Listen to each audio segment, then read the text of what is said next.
All right, thanks folks. We're excited to get started, so we'll begin our program. Thanks for joining us. My name is Eliza Canty-Jones. I'm with the Oregon Historical Society, and we're so excited to host Chris Klug and Jack Elder with us today. I want to begin our programs, as we often do, by thinking about the people whose land we're on. We're here in Portland, Oregon at the Oregon Historical Society on the traditional homelands of the Chinookan-speaking peoples, including the Multnomah, Cascade, Clackamas, Qualla, and others who made their homes along the Columbia and Willamette rivers. We also acknowledge that Tualatin Kalapuya's ancestral homelands include present-day Washington County and portions of West Portland. And we know that today Portland is home to Indigenous people from across the region and the United States. The map on your screen at this time shows some of the languages that have been spoken for thousands of years here in the Pacific Northwest. And we begin this acknowledgement today because we always want to ground our historical thinking in recognition of the people who have lived here for thousands and thousands of years, who have deep relationship with the place that's now Oregon. And we want to think about the histories of these people, which include a lot of trauma and genocide and violence over the past 200 years, as well as resilience and survival. Today, there are 9 Native nations in the state of Oregon, and we urge everyone to look to those nations and the priorities that they set for their people and for the broader society, and consider ways that you can advocate in alignment with the way that those tribal leaders are advocating for changes in policy or education or recognition of their sovereignty in the work that they're doing. So please take some time to do that today and all days. Want to make sure folks are aware of a couple of things going on here at the Oregon Historical Society. On March 29th, we'll host Timothy Snyder for our Historians in the News series. This is a series in which historians are in conversation with each other. They're all hosted by Christopher McKnight-Nichols, currently at Oregon State University. And he and Timothy Snyder will be talking about some of the work that Professor Snyder has done on tyranny, looking at lessons from his scholarship on the 20th century. That program is free, although you're welcome to make a donation when you register for your ticket. And if you do register, you'll have access to a recording for 30 days after the program. So we encourage everyone to sign up for that. Of course, today's program is inspired through our exhibition, Freeze the Day, a history of winter sports in Oregon, which is on view here at the Oregon Historical Society through the middle of July this summer. Really encourage folks to come and check out this exhibit. It's got amazing artifacts, incredible stories, some of which you'll hear a little bit about today, and even more than we're able to fit into the exhibit. So we're happy to have you all with us. Come check out this very cool exhibit and think about what it's like to do snow sports here in the state of Oregon. We also want to make people aware of another sports exhibit that we have here at OHS, Brave in the Attempt, celebrating 50 years of Special Olympics in Oregon. This is such a powerful program here in Oregon as elsewhere, and OHS is really honored to be able to host this history here in our museum through May 22nd this year. And also, we have traveling exhibit available from this exhibition, excuse me, so you can bring it to your local library, community center, historical society. There is contact information here on the screen. You can contact Tara Cole for rental inquiries. Rentals this year are free, so take advantage of this excellent opportunity. Today's presenters include Jack Elder and Chris Klug, as well as a statement from Henry Meece that'll be read by Tara Cole during the program. Our first speaker will be Jack Elder, who became interested in the sport of luge while serving in Europe during the 1960s. He competed in the luge at the World Championships in 1970 and in the men's doubles event at the 1972 Winter Olympics in Sapporo, Japan. He's lived in Oregon since 1973. In 1989, he launched Oregon Sports Action to raise awareness for underrepresented sports and to provide opportunities for more sporting events in the state. He was instrumental in creating and founding Sport Oregon, formerly Oregon Sports Authority, which is a statewide sport commission dedicated to bidding for and hosting sport events. In 2010, Elder was inducted into the Oregon Sports Hall of Fame for special contributions to sports. Please join me in welcoming Jack Elder. Thank you, Eliza. Absolutely. Thank you. I really appreciate the opportunity to talk about my favorite sport, which is luge, and how I got into it. I feel a little, a little self-centered if I'm not talking two different people back and forth and asking questions. But at the same time, I'll give you an idea of the sport of luge, how I got into it, and where I was. I was stationed in the military in the early 1960s, 1964, as a public health inspector in Garmisch-Partenkirchen, which is a small town in Germany down on the German-Austrian border. The Zugspitze mountain is the tallest mountain in Germany, and that is the cornerstone of the valley where I lived for about 2 years. While I was there, I was in the enlisted men's club one day, and I saw this guy wearing a red, white, and blue outfit, a warm-up suit. It had a USA on it and the red and white stripe down the leg. And I thought, boy, that is really slick. I'd like to have one of those. And so I went up and I asked him, I said, where'd you get that uniform? And he told me, he said, I was in the Olympic Games in Innsbruck, which was only about 30 miles from the town of Garmisch. And he said, I was there last month in the Olympic Games competing. And I said, what did you do? And he said, luge. And he explained to me what it was. Feet first, going down a track like a bobsled track. And I thought, that's really interesting. I want to try that. So I told him, I wanted to try it. And he said the coach of that team from 1964, a guy by the name of Bob Cole, was a sergeant. And he was stationed right there in Garmisch. And I should just go and talk to him, which I did. I'm not a stranger to sport. I was a football player in high school. I was all-state. I was a black belt in judo when I was 17. I played catcher in baseball. I loved athletics and I loved different things. So I thought, well, this one's different. So I talked to this guy and he said, well, coming up next winter, give me a call back and let me know where you are and what you're doing, and we'll see if we can get you on a track. And I said, fine. So for the next 6 months, I would call him about once a month and remind him that he was going to have to call me. And eventually in November of 1964, he called and said, there's this race coming up at the Olympic track. It'll give me the opportunity to get on a sled and see if I liked it or not. Well, when we got there that day, have all of my equipment, which is really not much. I had to borrow a football helmet because I didn't have a racing helmet. The only shoes I had were my combat boots from the military. I was in Levi's and I had a sweater, and that was it. So there I was. We got there late in the day.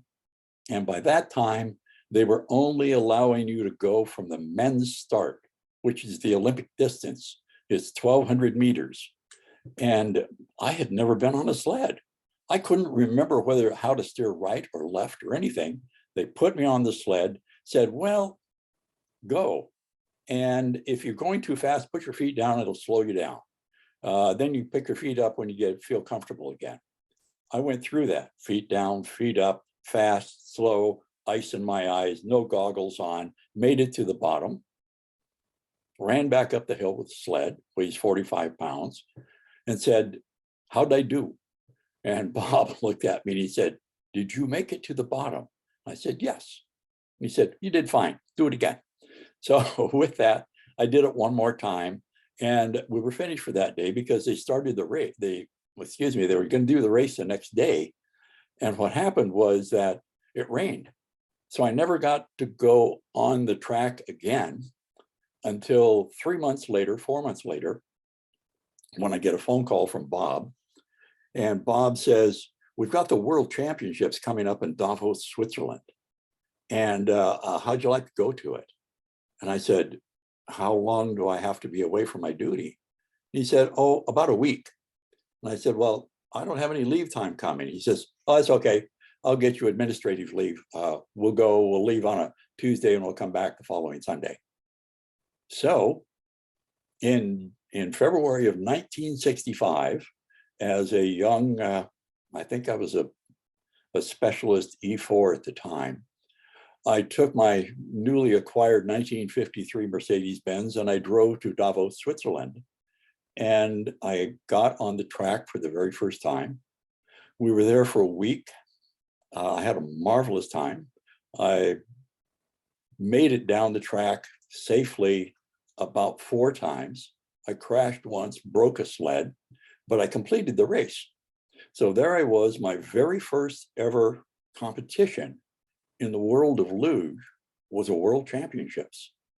Now, in today's world, you see athletes who start training at the age of 5, and they are locked into a sport from 5 years old till the time they're on the Olympic team.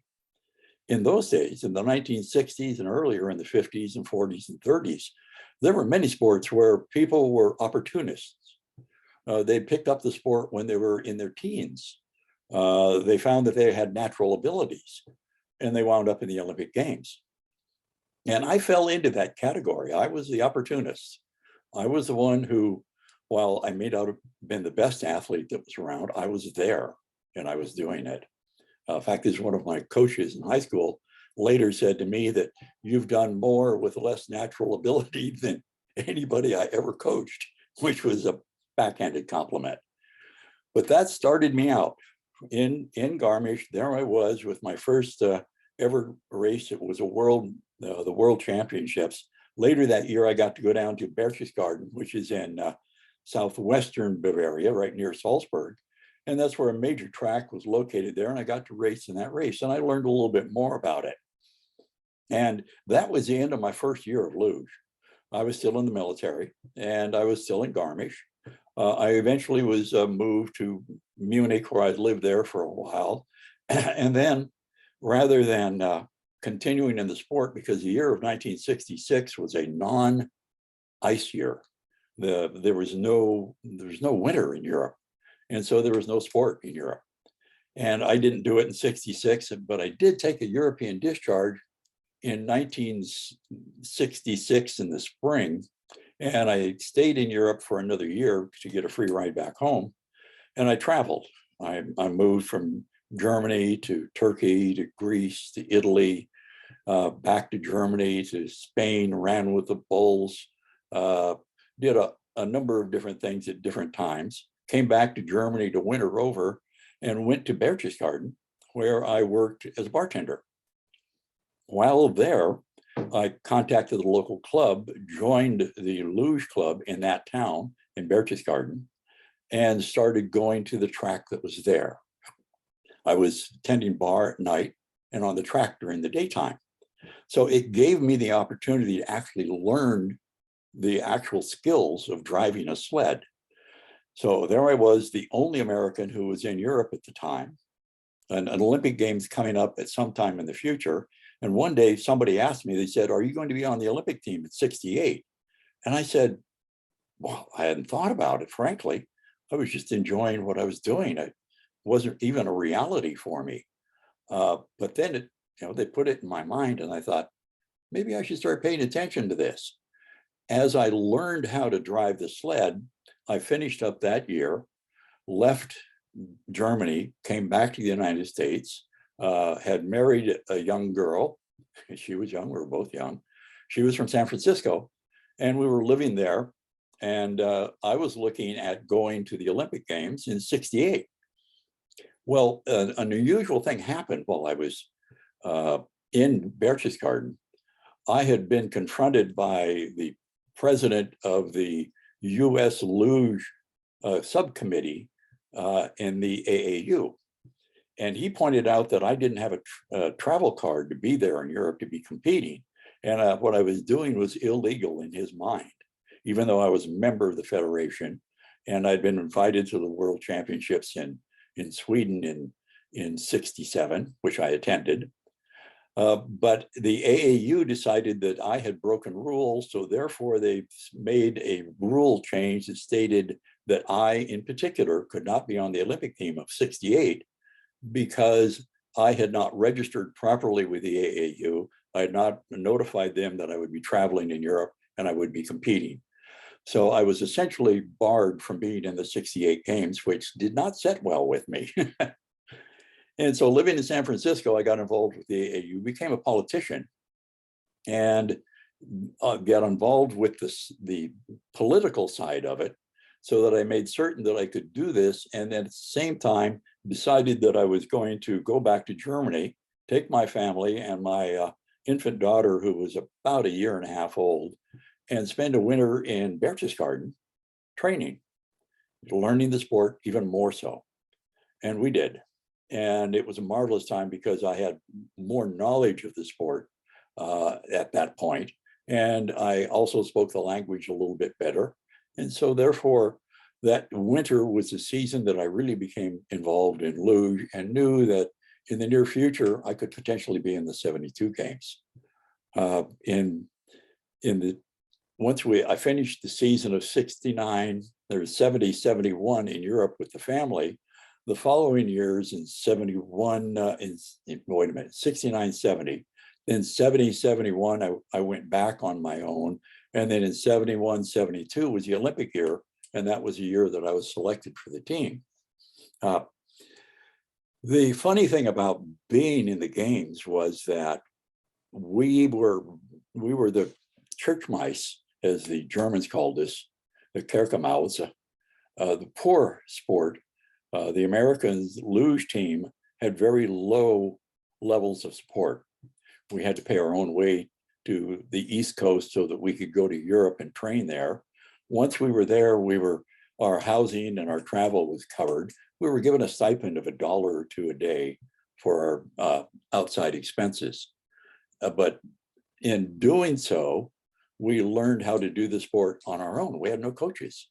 It was the beginning of a sport in the country. I'm now known as one of the pioneers of it. But in 1972, we went to Sweden, where we were training prior to the Olympic Games. We were there for about 3.5 weeks, 4 weeks. And at that point, we had decided to pair up from singles, people who were competing, to luge, where there were doubles teams as well. We had 4 guys who were going to do singles, and I and my partner, Frank Jones, became a doubles team.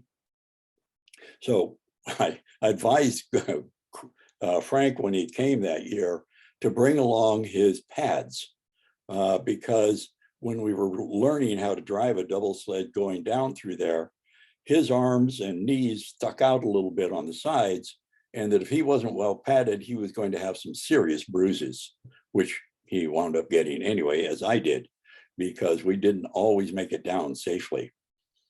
We finished the season of training there, came back to the United States, and then came home for about 2-week time period, wound up going to Denver, where we received our uniforms, our credentials, and we flew to Japan for the Olympic Sapporo.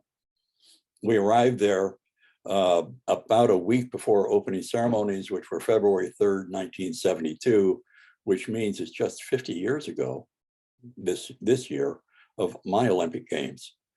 We saw the track for the first time that week. We got a couple of runs on it, which you only get a few training runs for singles and doubles. And the Olympic Games started. We had our competition. Well, let's go back to opening ceremonies. One of the things that everybody always asks you when you're an Olympian is, what was it like to be there? Quite frankly, going to the opening ceremonies as an athlete, it takes several hours to prepare yourself to get ready to do the march out.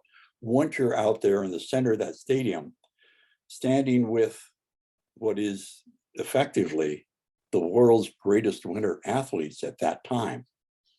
And I, doing it raises the hair on my neck to this day when I say that, because I'm looking around and I realize that I'm one of them. I'm standing there with them. And what a life-changing activity it is. To this day, once an Olympian, you're always an Olympian.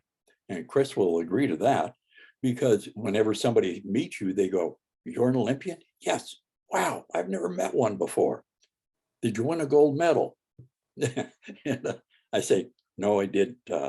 We haven't medaled in the games until recently." And they go, oh, okay. I mentioned that same story to another Olympian one time, a woman who had won a gold medal in swimming. And she said, there's more to it. When they ask me if I won a gold medal, I say yes.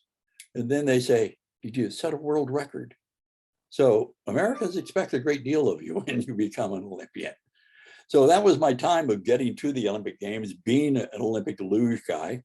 I think at one time they've got some photos here. If you could bring up the photo of the luge sled all by itself that's on the exhibit right now, that would really help. You can see what the luge sled looks like. It is the two runners that actually, if you see the two runners there, you can see those runners. That's what's inside the modern pod.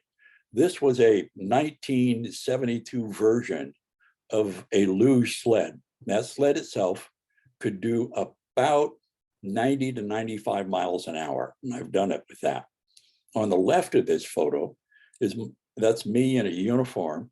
I had pads on my elbow and on my legs because I bruised myself in a crash or two. That happens. And then on the right-hand side, you'll see that is the two doubles teams in Sapporo. For the far right is my partner, Frank Jones. He's the short guy with the blue hat on. I'm the guy with the smile and the mustache and the large, look like it's sort of a cowboy hat. And then the other two are the other doubles team for the USA at that year. Thank you for bringing that up. I really appreciate it. After the Olympic Games, I decided that I didn't like being a printing plate salesman much anymore. And I see that I'm running out of time, aren't I? So after the Olympic Games, I went into the broadcast industry, moved to Bend, Oregon, spent about 5 years there working in broadcasting, then moved on, came to Portland in 1980, arrived just after the volcano blew off. And I worked in broadcasting for 2 or 3 more years, became involved with what was a budding effort to try and bring the Winter Olympic Games to Portland, Oregon. Spent 9 years doing that, finally realized that Portland and Oregon was not really ready to bid for the games. The bidding process and the expenses were raising at such a dramatic rate that Oregon was not really ready for it. And we have an unusual circumstance here where all of our ski areas are on public land. So we also have to have federally approved allowances from the Forest Service to be able to do something like that on those Forest Service lands, which we might have had to build a bobsled run and a luge run. And so therefore, eventually, by the time 1990 came around, the city had said yes, the governments had said yes. Small businesses liked the idea, the legislature liked the idea, but big business did not. And big business has to support an Olympic Games if a city is going to successfully host it, because they're the ones who've handled that kind of money before. Everybody else saw a bunch of amateurs out of it. Once we finished that off, I started Oregon Sports Action. We still operate to this day. We still raise money. We still give it away to sports nonprofits. We started the Sports Authority specifically so that we could bring events to the community. It was a new way of operating sport in the United States and around the United States, because when the AAU was dissolved in 1978, all of the sports became independent and they didn't really know how to operate as businesses.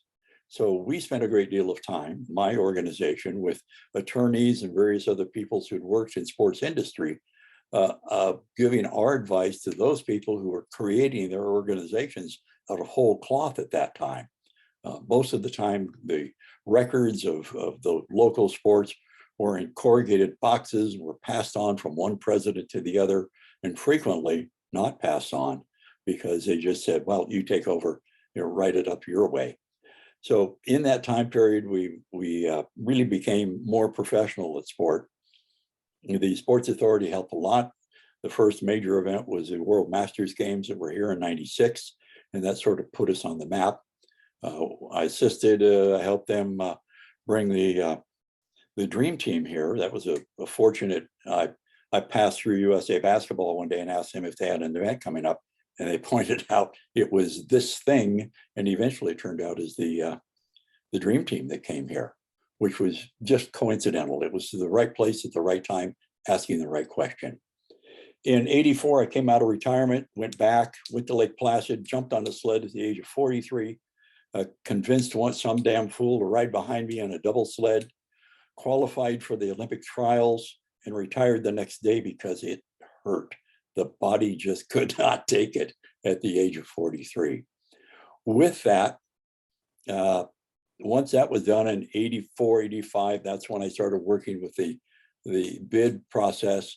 Then in the late 1990s, early 2000s, I worked with the Oregon Sports Hall of Fame and Museum when they were downtown, and continue to work with them as a volunteer for the last 20 years.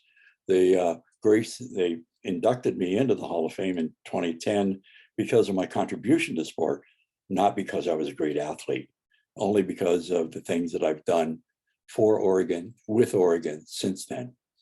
At this point, I think I've pretty much covered everything that I would do right now that I could say about. Time moves very fast. If you have any questions for me, I'd be more than willing to answer. And I think this is the great time to bring in Chris.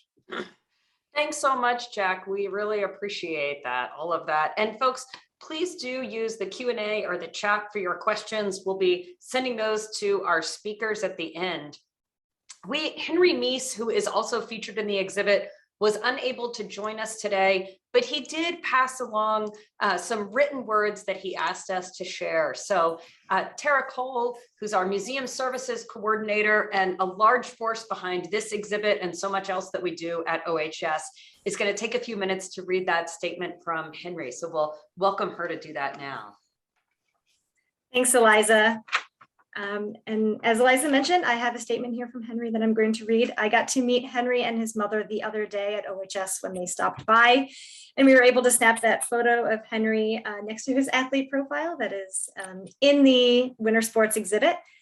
And the medal around Henry's neck is also in our exhibit, Brave in the Attempt, celebrating 50 years of Special Olympics Oregon. So thank you, Henry, for all of your help in our exhibits. And this is his statement. My name is Henry Meece. I was born in Seoul, South Korea in 1989 and am adopted. I have lived in Oregon since 1990. I suffered a trauma at birth and have a disability. I graduated from Grant High School and participated in cross country, track and field, and bowling. And during my senior year, I practiced with the Grant Generals snowboard team. I am very active and I love snow. I started skiing first when I was in 3rd grade, and after a few years, I switched to snowboarding.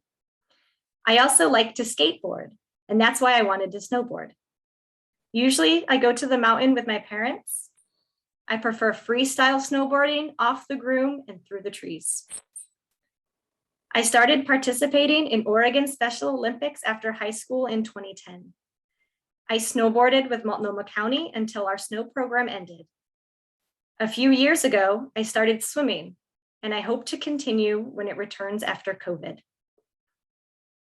I have been invited to snowboard with the Special Olympics team from Clark County and have enjoyed making new friends. In 2013, I was selected to go to the Winter World Games in Pyeongchang, South Korea. It was a once-in-a-lifetime trip, and I saw where I was born and was able to snowboard for Special Olympics Team USA. I won a gold medal. I have competed at X Games 6 times and have won 4 golds and 1 bronze. I raced with my partner, Chris Klug, 4 years, and with Jack Matrani, 2 years. Jack and I missed the podium this year by 0.1 second. I love the X Games because I get to meet professional snowboarders and see old friends and meet new friends. It's about doing your best and going fast. I hope I get to race again at X Games. I also like to hike, mountain bike, and my favorite non-snow activity is jam skating, a freestyle form of roller skating. I usually skate every Saturday night at Oaks Park. I also paddle with Wasabi Special Dragons, and we compete in the Rose Festival Dragon Boat races. That sounds very cool. I currently work as a janitor for Fulcrum Fitness. Henry's also won 2 awards, the Gert Boyle Greatness Award in 2013 and the Lou Burge Special Olympics Athlete of the Year for 2015 and 2016. Henry and his mom have joined the program as participants. So thank you, Henry, for this statement. Thank you so much, Tara. And thank you, Henry, for allowing us to feature you and for passing along these words. We really have enjoyed getting to know some about your life's achievements and to share those with our visitors and attendees on the program today. It is my pleasure now to introduce our speaker, Chris Klug. Chris is joining us from Colorado, where he has been stuck in traffic for many hours. So we want to let attendees know we very much appreciate his work to make sure he could get on the program today. And also, we won't be able to see his face so that we can save the internet bandwidth for his voice. So I'm going to introduce him, and then we'll have some photos of him up while he's speaking. So Chris Klug began snowboarding at Mount Bachelor at a young age. At the age of 11, he began participating in snowboarding competitions, and at 16, competed professionally. In 1991, he participated in his first World Cup event in Garmisch, Germany. Klug is a professional snowboarder, winning both the US Open in slalom in 1997 and the International Ski Federation World Cup in 1998. He competed in snowboarding at the 2002 Winter Olympics in Salt Lake City, Utah, where he won a bronze medal. Today, Chris lives in Aspen, Colorado. Please join me in welcoming Chris Klug. Hello, thank you very much. I'm honored to join you this afternoon. Hopefully the reception is good. I've had a bit of an adventure driving home from Denver with Glenwood Canyon being closed, but glad my reception is good and I could be a part of it. It's great, Chris. We can hear you just fine. Perfectly. I want to commend Jack. Jack, I so enjoyed hearing your story and want to commend you on all the contributions you've made to the Olympic movement and to Oregon athletes, myself being one. It's been an amazing ride and really had the opportunity to pursue my Olympic dreams and do what I love to do at the highest level of winter sports, as you said, riding on the coattails of Olympians like yourself. So thanks, Jack, for all you've done to help make that dream and that journey possible. I'll jump into my story. It's as I said, been an amazing ride. I was born in Colorado, but moved to Central Oregon at a very early age. My father was in the hotel business and managed the Inn of the Seventh Mountain starting in the mid 70s when I was very young. And that happened to be the closest resort to Mount Bachelor, where I learned how to snowboard. I was an avid skateboarder as a kid. I saw the very first snowboards when I was about 9 years old. And I said, that's skateboarding on snow. I've got to try it. My mom was a bit disappointed because she'd signed me up for the local ski team and spent money on gear and instruction. But all I wanted to do was, as I said, skateboard on snow. And fortunately, Mount Bachelor was open to that at the time because many resorts didn't allow snowboarding. But Mount Bachelor did. And I started back in the days of moon boots with a glorified shaped piece of plywood. My first snowboard, a Burton Backhill, had a leash that went from the nose of the board to my front hand. And you really determined your flex of your bindings by the number of wraps of duct tape. But it was so fun being a part of that sport in the early years. All I wanted to do is go out on the mountain and ride my snowboard and improve my equipment and technique. And one of the neatest things about snowboarding in their early years was you'd see other snowboarders and you just gravitate to one another and check out each other's equipment and setups and how they were riding. And then you'd ride together the rest of the day, no matter where they were from. And I always loved that early camaraderie in the sport and just that shared passion for doing what we loved. And we knew we were a part of something special. I fell in love with snowboarding the first time I stepped on a snowboard. I love that sensation of tipping a snowboard on edge and the centrifugal force of carving a toe side to a heel side and that dance down the mountain. In the early years, there were no competitions yet. And heck, we didn't even have metal edges. I had a water ski skag that ran down the middle of my snowboard. And as I said, bungee strap bindings and moon boots and duct tape.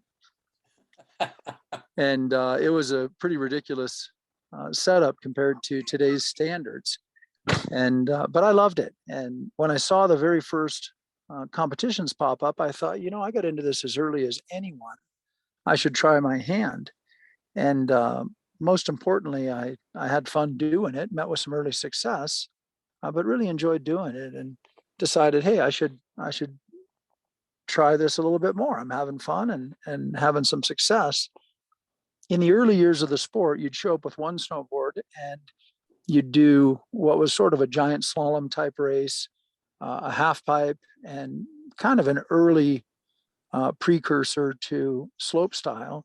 Sometimes they'd have some moguls competitions, and then eventually an early version of border cross started showing up. But you'd show up with one snowboard, you'd do the racing events, the freestyle events, judged and the clock, and they determined the overall winner. And that was a really prestigious thing. Living in Bend in the early years of the sport, it really became a mecca for snowboarding. Craig Kelly and Kelly Joe Legaz came down from Washington and based themselves in Bend with Mikey Ranquette, Shannon Melhuse, Michelle Taggart, Rob Morrow, the whole Salem crew. They came down with Morrow snowboards. And then you had guys like Todd Van Belkom and all these other pros, Chris Carroll, Chris Jameson, all these guys that made Bend, Oregon and Central Oregon their winter base. And I was this young Grom that was chasing around all my heroes, learning from them. And it was just such an amazing opportunity to ride with some of the best in the world. And then we talked a guy, Rob Roy at the Mount Bachelor Ski Education Foundation, into coaching us. And we had such an amazing group of athletes. Ultimately, he decided, hey, I'm going to do this full time, left the Mount Bachelor Ski Education Foundation and joined us as our full-time coach. And that's when I was traveling around the US doing some, well, initially throughout the Northwest, through the Mount Baker Bank Slalom and all over Oregon and Washington and Idaho and Northern California, doing the Northwest Series, which then I graduated to the pro ranks and got to do the pro tour all over the country. And eventually led me to my first International World Cup. And I loved hearing about Jack's stories about Garmisch, because that was my very first International World Cup in 1990-91, when I was still a junior in high school. And just love that European experience. And I think that really solidified for me that this is what I want to do long term. And that was where my heart was and was my dream, was to ride snowboarding and follow in the footsteps of all of my pro snowboarding friends and heroes in Central Oregon. I had an opportunity to play college football and got I was going to go to either Willamette University or Trinity College in Hartford, Connecticut, and play football because I had some great financial aid and opportunity to go to a great school and play football. But my heart was really in the snowboarding. And that was sort of a leap of faith, because Olympics weren't on the horizon, and it was hard even for the top snowboarders in that day to make a living, let alone a young aspiring snowboarder that wasn't yet at the pro ranks. But that's where my heart was, and I wanted to pursue that, and I continued to do so. And was on the World Cup full time in about 1991, the year I graduated from Mountain View High School in Bend, Oregon, and got to do what I love to do for 20 years. Retired after the 2010 Olympics in Vancouver after participating in 3 games and traveling the world, living out of a suitcase and riding my snowboard for 20 years. But I'll back up a little bit to my first Olympic experience, really. I had won the 1997 US Open at Stratton Mountain, Vermont, and was really, really riding well, and was in a good position. They had decided that snowboarding was going to be an official Olympic event in 1998 in Nagano, Japan, and I was determined to get there and represent our country. I won the first Olympic qualifier for the Americans. I was second place overall. My friend Mark Fawcett from Canada won the Olympic event. I got second, but won it for the Americans in Sugarloaf, Maine, in December of '97. And then they had coincidentally, the second Olympic qualifier on Skyliner Trail at Mount Bachelor, my home mountain and the mountain in which I grew up on and learned how to snowboard. And I won that one outright and won the first two qualifiers and was headed to Nagano as the first ever named U.S. Olympic snowboarder. And that was pretty special. I really, like Jack said, the hair still stands up on my neck, even thinking about walking into that first opening ceremonies in Nagano, Japan. I remember looking at my lifelong snowboard coach, Rob Roy, and I said, Rob, can you believe how far our sport has come? As I said, the days of moon boots and duct tape and glorified shaped pieces of plywood and skateboarding on snow to where we were walking into the opening ceremonies in Nagano, Japan. It was pretty special to see how far the sport had come. And I was determined not just to be an Olympian, but I wanted to bring home a medal. I was riding really well and one of the top riders that year and knew I had a good chance at competing for a medal. In 1998, it was a 2-run giant slalom format. The first run, I went down the course, had a great run. It was just perfect hero conditions. The snow was really grippy and we could ride very aggressive angles and a very aggressive line and put on a great show. And I was really proud of that first run. I was in the silver medal position after the first run, 0.07 of a second off of the leader, and knew that this was a possibility. On the second run, I really continued to ride aggressively and kept my foot on the gas. And as I said, was determined to get the job done that day. And halfway down the course, the weather had changed. It was very challenging visibility, but I knew that I never accomplished anything great in my life without a little bit of risk. And I knew that if I wanted to win a medal that day, I had to go for it. And I did. Halfway down on the second run, I was in the gold medal position. I was in a great spot to be on the top of the podium. As we were, there was a really pronounced breakover. And as I was coming over that rise into the final gates to the finish at Mount Yakibatai in Shigakoga, Japan, I hooked my arm in one of the toe side gates that you navigate around and spun my tail out and lost my speed. And no calling timeout in ski racing or snowboard racing or luge for that matter. You make do with what you got and you get to the finish line. And I did, and reached down in a very compact aerodynamic position, reaching for that finish line and hoping that I would trip that timer and it would be enough to keep me on the podium. And I came to a stop at the bottom of Mount Yakibatai and I looked over my right shoulder up at the scoreboard and it said Chris Klug, 6th place. And as you can imagine, I was devastated. I was there to win an Olympic medal and just came up a little bit short. And as I was unclicking out of my snowboard bindings and heading for the exit corral of the finish arena, some of my U.S. snowboarding teammates, Adam Hostetter, had come down, and Mike Jacoby from Hood River, Oregon, a fellow Oregon Olympian, I'd come down, and they were finishing in the 20s off the pace to win an Olympic medal and be on the podium. But the international snowboarding fans and the Japanese fans were celebrating them like they'd won. They were doing the wave from one side of the stadium to the other side and back again. And I thought, geez, maybe I did win an Olympic medal. Maybe I should look up there and make sure that I didn't read the scoreboard incorrectly. And sure enough, it said Chris Klug, 6th place still. And they were greeting every one of the competitors across the finish line as if they'd won. And I said, this is really special. I'm going to come back in 4 years. I knew that Salt Lake City had purchased, or excuse me, I should say, been awarded the 2002 games. And I said, I'm going to come back in 4 years. I'm going to get the job done. And Salt Lake City is not that far from where I learned how to snowboard and where I was living at the time, now in Aspen, Colorado. And I said, I'm coming back in 4 years. I'm going to win an Olympic medal. I recognized in 98, this is one of those opportunities that may never come along in life. And coming up a little bit short was enormously disappointing. But at the same time, I was more determined than ever. I loved what I was doing.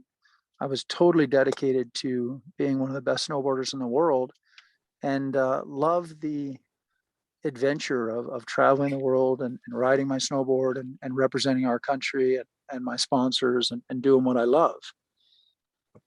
Very few people knew that in 1998, I was actually on a transplant waiting list. I was diagnosed in the early 90s through a routine physical with a very rare liver disease. It took us about a year and a half of getting poked and prodded to ultimately diagnose what that was. And I went down to University Hospital in Denver, Colorado, and met with the transplant team and the liver disease specialist. And they said, you've got a condition called PSC, most likely an autoimmune condition, and one day it's going to require a liver transplant. And I thought, a liver transplant? You got to be kidding me. You must be talking to the wrong guy. And I'm looking around the room saying, who are they talking to? I feel like $1 million. I'm out there riding my snowboard, and now in the summer, riding my mountain bike and my skateboard and my kiteboard and my surfboard on the Oregon coast. And I'm healthier than ever, and I'm getting ready for the Olympics. You guys are crazy. I don't need a liver transplant. And thankfully, I was primarily asymptomatic and able to continue my Olympic dreams and my pursuit of World Cup podiums and being one of the fastest riders in the world. In 2000, I'd won a national championship and was 2 years out from the 98 games. We were 2 years away from Salt Lake City in 2002. And I'd been on snow for about 150 days that winter, traveling all over the world, and just was run down and tired, and it didn't feel like myself. And I thought, 150 days living out of a suitcase, I just need to go surfing and take a little break from snow and pushing myself so hard, and was headed to Hawaii for a little surf safari with some friends. Made it as far as Southern California, and it felt like somebody stabbed me in the lower right-hand side of my abdomen. And I was really in total denial of the need for a transplant. And I thought the docs were crazy. I was really in denial until November 1st of 99, when I was driving to a physical conditioning camp at Park City at the Center of Excellence. Yes, they do make snowboarders do a little bit of physical preparation and training as well. It's hard to believe, but they do. And I was listening to NPR, taking a break from some obnoxious noise I was listening to on the radio. And on came an announcement that football great and one of my boyhood heroes, Walter Payton, had died as a result of PSC, the same liver disease that I was diagnosed with. And I pulled my little 3-cylinder at this time. A cylinder was down, and my Isuzu Trooper was barely running, but I pulled my Isuzu Trooper over on the side of the road, just broke down. Remember calling my girlfriend and my wife now at the time and my family and saying, what does this mean for me? And that's when it really became real for me, this disease. And I was going to do everything I could to win this race for my life, if you will, and really train from that point to do everything I could to give myself the best possible chance to continue my Olympic dreams. And if I had to go through a transplant, bounce back and have a successful outcome. So in 2000, when I got the stabbing sensation in the lower right-hand side of my abdomen, I knew that things weren't right. And instead of heading to Hawaii, I returned to Denver to the doctors and University Hospital, and they confirmed that my bile ducts had become so scarred up that the bile wasn't flowing through, and it was time to really get serious about a transplant. I'd been on a transplant waiting list for about 6 years at that time. And really, they upgraded me at that point to a more critical stage. And I returned to Aspen with a pager. I'm dating myself a little bit. And they said, hey, when that thing rings, you get your butt down here and get ready for a transplant. And the first month came and went, no call. The second month came and went, and the only call I had was a wrong number. I almost needed a heart transplant to go along with the liver transplant when that happened in the middle of the night. And I was starting to give up hope a little bit. I knew that about 86,000 people were waiting for solid organ transplants and died each day. About 16 people died each day waiting for a transplant back in the spring and summer of 2000. We now know there's about 121,000 people waiting across the country for a solid organ transplant, and about 21 people die every day across our country waiting. And I was aware of those statistics and really just hoping and praying for a second chance, but starting to lose hope a little bit. And I finally got that call July 28th, 2000, almost 22 years ago. And my transplant coordinator, Tracy Steinberg, said, "Get your butt down here. Let's get ready for a transplant." And I headed down, and remember, just before the lights went out, before the anesthesia took effect, I was so confident. I'd done everything I could to prepare myself for this race for my life, just like I did to put myself in the best position possible for a great outcome when I was in the starting gate. I gave the same effort and the same approach and mentality preparing for my race for my life. But right when the lights of the anesthesia were about to go out and the anesthesia was about to take effect, I remember looking up again saying, "Oh boy, am I going to get through this?" And I sure did. 7 hours later, I woke up on the recovery floor in Denver at University Hospital, my arms in the air yelling, "I rule!" And that's a ridiculous thing to say, but I think the painkillers might have been talking there just a little bit. But it felt like a new engine had got dropped into me, and that compromised 3-cylinder Isuzu Trooper engine was no more. It was a brand new V8, and I knew for the first time I was whole. And there wasn't a doubt in my mind when I woke up 7 hours later, I was going to make it back. I remember thinking to myself, "Oh, that's what it's supposed to feel like." And I'd run around all my life with a compromised liver, and they dropped a perfectly brand new functioning V8 in me, and I was ready to go test that new engine out. My transplant doc, the legendary Dr. Egal Com, said, "Hey, I don't want you riding your snowboard for 2 months. There's a risk of an incisional hernia, and you need to take it easy while we dial in the anti-rejection drug cocktail and the anti-rejection drugs that I still take today." He said, "You got to take it easy. No snowboarding for 2 months." Well, I made it 7 weeks, and I was back on the Palmer Snowfield at Mount Hood, making big, giant slalom turns on my snowboard again, and just so grateful to be back out there, taking in the view and with my snowboarding friends again, and doing what I love to do. I had a miraculous recovery. I was out of the hospital 4 days later and riding a stationary bike a week later. The anti-rejection drugs, as I said, that I still take today, didn't cause any infection, no rejection. And I'm proud to say that I'm way healthier, way stronger than I ever was before my transplant today. And there's really nothing that I can't do. Ironically, in the winter of 2000, 2001, I won a World Cup 6 months after my transplant. I had my best World Cup season ever, was on the World Cup podium 4 times. And a year and a half later, qualified for my second Winter Olympic Games. And I think that's ironic, a season in which I had the least amount of physical preparation and training. I was like Gumby. They cut me in half, and it looked like a great white took a big bite out of the center of me. And Jack can attest how critical in motorsports and balance sports, how critical your core strength is. And I was like Gumby. They cut me in half. I had 36 staples from my right oblique to my sternum, and a massive great white bite tattoo. I joke it's the most expensive tattoo in the world. But I had my best season ever, in a season in which I had the least amount of training. And I really attribute that to being on death's doorstep one day and the next day getting a new lease on life. And I know it's cliche, but really recognizing what's important in life, my friends, my family, my quality of life, and making the most of every day. And I sure have had an amazing ride since. As I said, I got to represent our country again in my second Winter Olympic Games in 2002, which was without a doubt 2 of the best weeks of my life. I got to carry the flag that was found in the rubble of 9/11 into the opening ceremonies to kick off the 2002 Winter Olympics, just before the Miracle on Ice, Mike Eruzione, and the 1980 Lake Placid hockey team lit the Olympic torch. I got to meet the president, the vice president. I always joked that it was amazing how curious Dick Cheney was about my liver transplant. I watched the Olympic gold medal hockey match with Giuliani and Dick Cheney, and that's a whole nother story in and of itself. But I got to watch the hockey match with him, and Vice President Cheney was so intrigued by my liver transplant. And as we know, he had a heart transplant a few years later. So it all made sense afterwards. I'll share one story with you from 2002 that was probably the most dramatic moment in my Olympic career.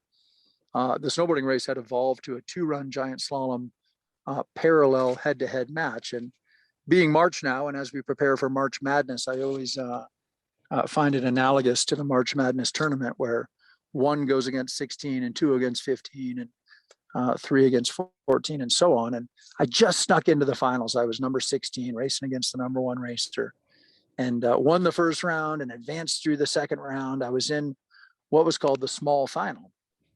And that's the biggest race of the day, because if you're racing in the big final, you're racing for gold or silver and you're taking home a shiny necklace. If you're racing in the small final, you're third or the wooden spoon. And I knew what 6th place felt like. I can imagine 4th is only worse.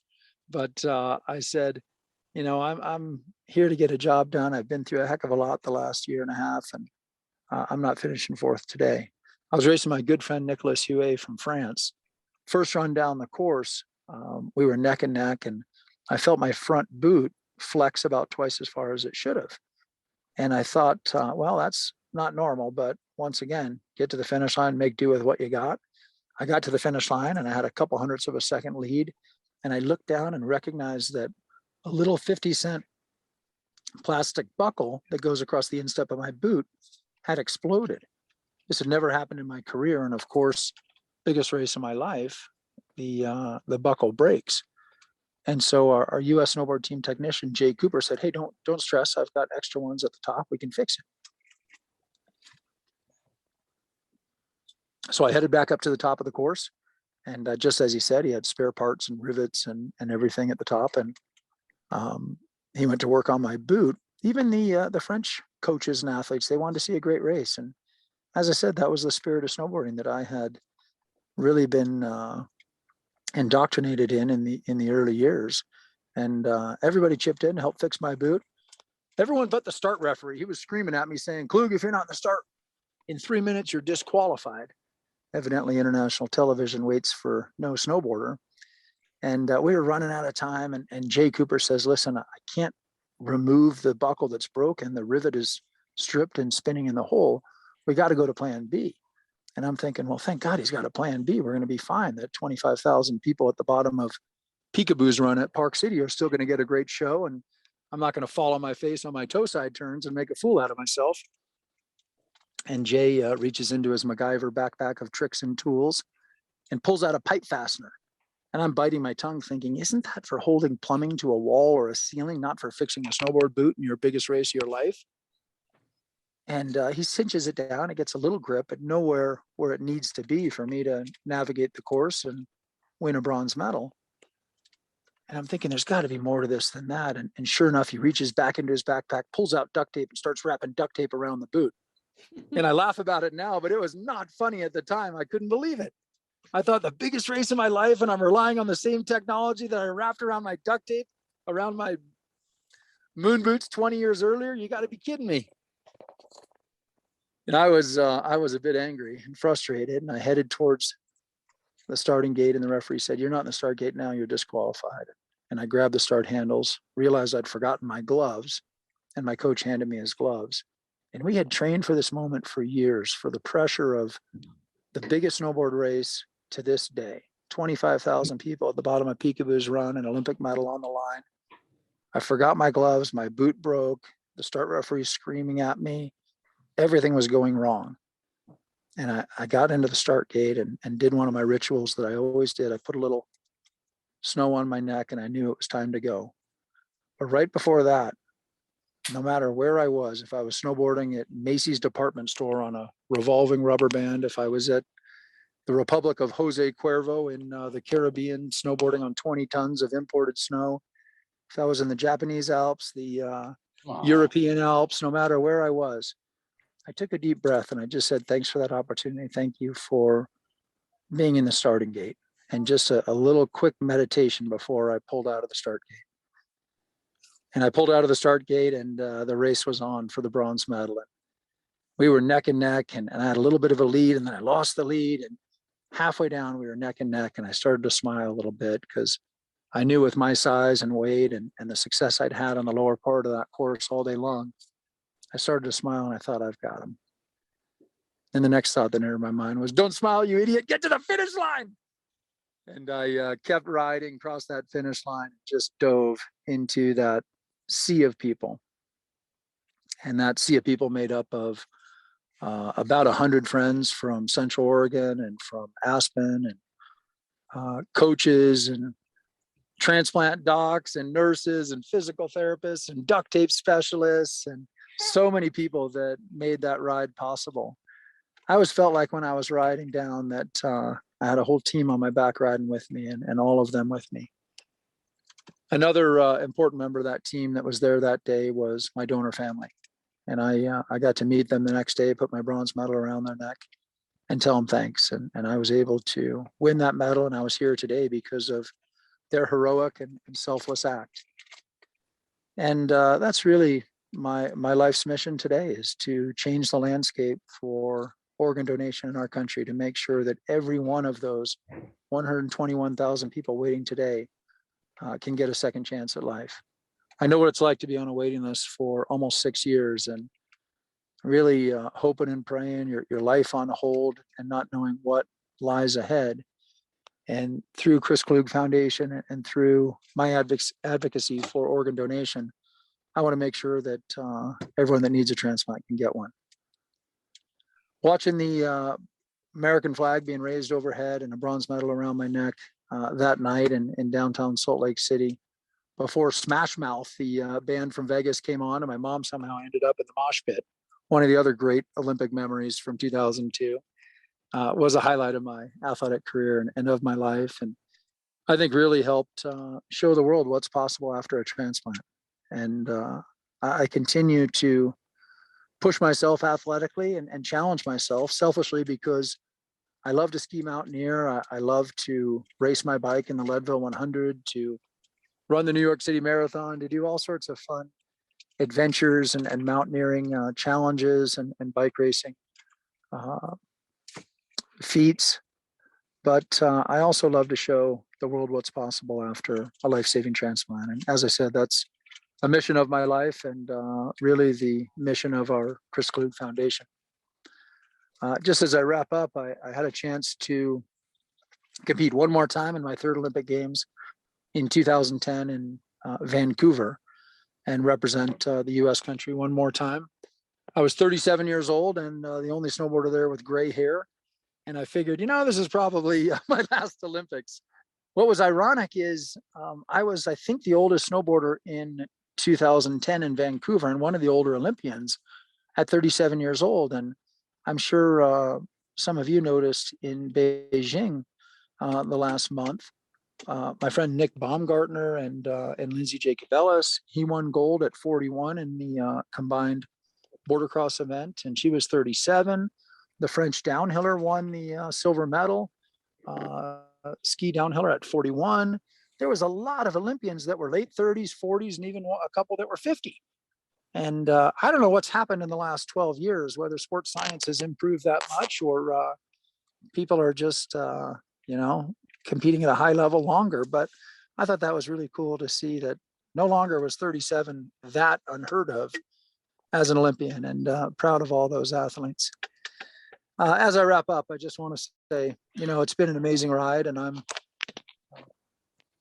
so grateful for the opportunity to do what I love to do for 20 years all over the world, and help represent the transplant community and represent my communities and the Olympic team in this country that I love. And as I said, do what I love to do. It's been an amazing ride, and I'm very grateful. I'll just finish in saying that, one of my real mantras is two mantras. Number one is enjoy the ride and don't take a single turn for granted. And that's something I try to live by every single day. today, knowing that every day is a gift for me, especially after what I went through almost 22 years ago. And the second mantra for me is that none of us succeed alone. And I can tell you that you don't win an Olympic medal without a great team. You don't go to the Olympics without a great team. And you don't get a life-saving liver transplant without a great team behind you. And I've had a great team my whole life and very grateful for that. Thanks for letting me share my story. Oh, thank you so much, Chris. And thank you, Jack. You both have such incredible stories, and you know, I, for one, am blown away by the specificity of your memories of some of these events, exactly what it felt like when you were competing, what the snow was like, what the sled felt like. So we really appreciate your taking the time to share these personal stories with us. I know we're a bit past 1 o'clock, but I do just want to open it up in case we have any questions, to make sure we do one final ask from our audience for Q&A or chat. Jack, if there's anything while Chris was talking, or Henry, we really appreciate the statement from Henry Meece about his personal experiences as well. If there's anything either of those brought up for you that you'd care to comment on, Jack, we'd love to hear from you on that. Only one comment. I went back out and climbed on a sled at the age of 75, 5 years ago, and had a run down a track again. Yeah. Finished dead last in a senior division race, and had the greatest time of my life. So, Chris, when you're 75, go out and do it again. Well, and what's that you heard after the first run? Did you make it to the bottom? Yep. So there you go. That's great. Chris, Jack, I love it. I'm celebrating 50 years There you go. of being alive. I know you're celebrating 50 years from the 72 Sapporo Games. So Yeah. I hope I'm ripping down the hill on my snowboard as well at 75, and look Good. forward to it. That's great. Well, Chris, thanks also for the information about your foundation. Really appreciate the reminder for folks that everyone has life-saving opportunities right inside their bodies that they can give permission to pass along to folks who need them. So thank you very much for that. You're welcome. We hope everyone will consider and make a plan to come down and see Freeze the Day, come down and see the Special Olympics exhibit. It's really quite tremendous to see some of these artifacts in person. And we're grateful to you, Jack and Chris and Henry, for sharing your stories with us and spending some time with us today. We'll have an edited version of this program recorded and up on our website, so we can share it out with friends and followers of the Oregon Historical Society, and other folks can hear these stories as well. So hope everyone has a wonderful afternoon. Take care of yourselves, take care of each other, and we'll see you next time. Good afternoon, everyone.